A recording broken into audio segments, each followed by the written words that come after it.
Hey, good evening, everybody. Wanted to check in since I haven't really given an update since Thursday and my really crappy day. So, actually, a lot has gone on. Taking some notes so I cover it all. Let's start off by saying I triggered last night and I will be going in tomorrow for my egg retrieval.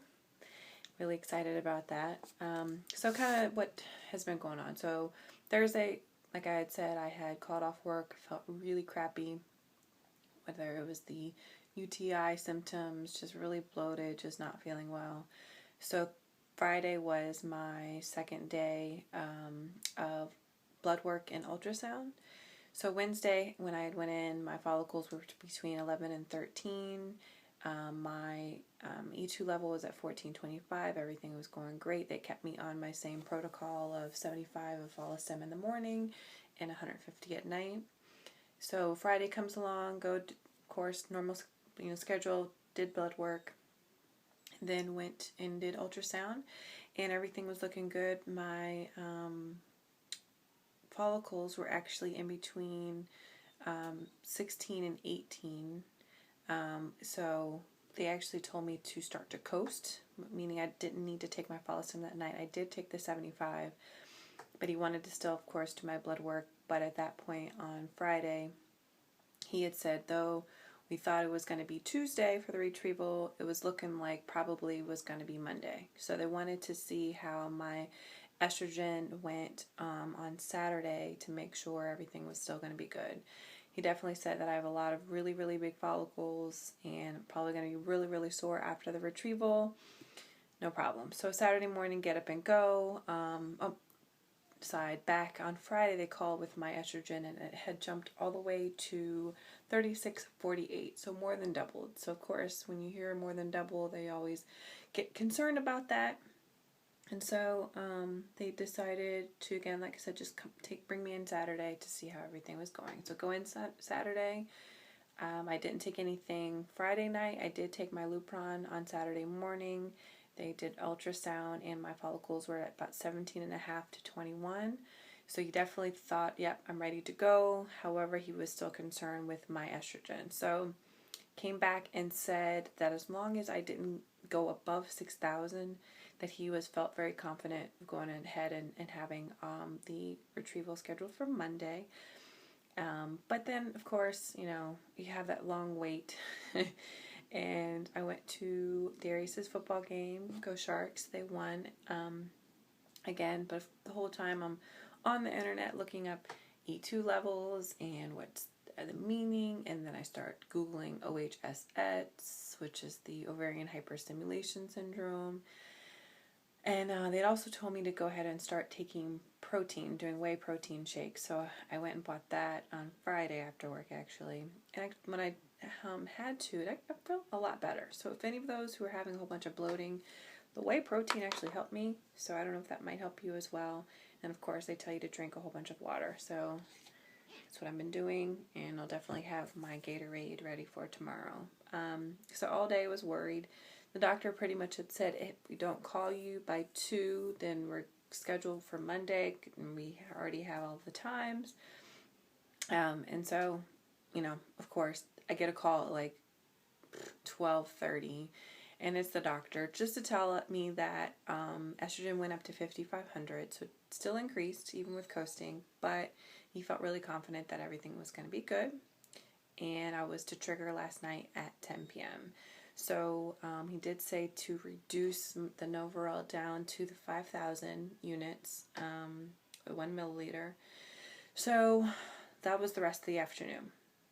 I had a little backstory. My husband, who's extremely supportive, matter of fact,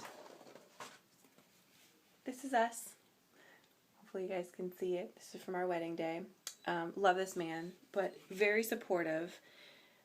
Is definitely afraid of needles. So I've done all of my sub-Q shots myself, and he's been there and he's attempted to try and help me. But this, let me give you some context. A man who is a Marine was discharged, but during his shot rounds, passed out. So definitely afraid of needles. So the trigger I knew was a very important part. So I'd actually called on one of my friends who went through IVF twice for her to come and give me the shot. So she was supportive and said no problem, she'd be able to make it. My mom, I had asked her before, but she's also afraid of needles, but I just still wanted her to be here and be my support system along with the hubby. So I asked her to come and then as well for her to be my backup just in case something fell through with my friend. Go the rest of the day, my mom is having panic attacks. She calls, said she'd taken a nap that day and had a nightmare that she gave me the shot but she couldn't get the needle out. Just funny. But she gets over and 9:15 rolls around and that's when my friend is supposed to be here. She's not here. 9:30 rolls around, still not here. 9:45, still not here. So all this time I'm thinking, okay, I got to get mom ready. Even though she's never given a shot, I took out an orange and I have some needles left over from my sub-Q shots and the needles for the progesterone shots waiting. But I had her start stabbing just to prepare. So about 9:45, I'm like, okay, it's time to get the needles ready. All right, Mom, this is you. You're no longer the sub. You are the starter for tonight. So I could see it in her face. She really wasn't looking forward to it. But, I iced. She put a mark on my butt and went up to the bedroom, laid down, and she did it. I said, Mom, don't even tell me. Don't ask me if I'm ready. Just do it. She did it, and she got done, and we jumped around, high-fived, and we were so excited, and it was so great. And actually, here's a picture of us. I'll put in at the end. But we were just so excited that she was able to be a part of this journey. And this has definitely been fun, if that's a good way to categorize it. Challenging, but it's all worth it. And tomorrow comes the next stage of this journey, and I'm trying to be relaxed. I'm looking forward to the Xanax in the morning to be able to relax and chill and not worry about any of this. And then just to have this part over. I'm still a little concerned with my estrogen levels, even though estrogen isn't the primary cause of OHSS. But and the doctor said I don't have really any microfollicles.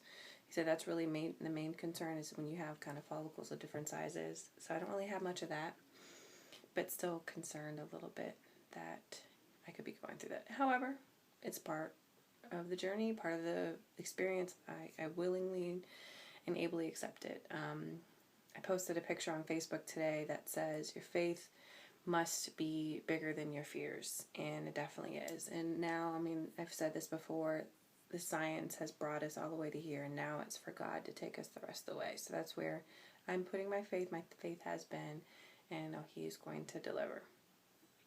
So what does that mean? So tomorrow, egg retrieval. I probably will wait until I get the embryo report to jump back on and give another update of what's going on. And then I'm hoping we do 5-day.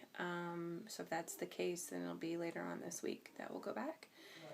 If not, we'll see where everything takes us. So for those who've been commenting and have been going through this journey, I think one of the girls actually is doing her transfer tomorrow. Good luck. And a couple of the other girls have already had their transfers and then their 2-week wait. Hope you guys are doing okay. I know this is stressful. Try not to worry, and I know there's a lot of folks doing pregnancy tests almost every day. That's one of the results, one of my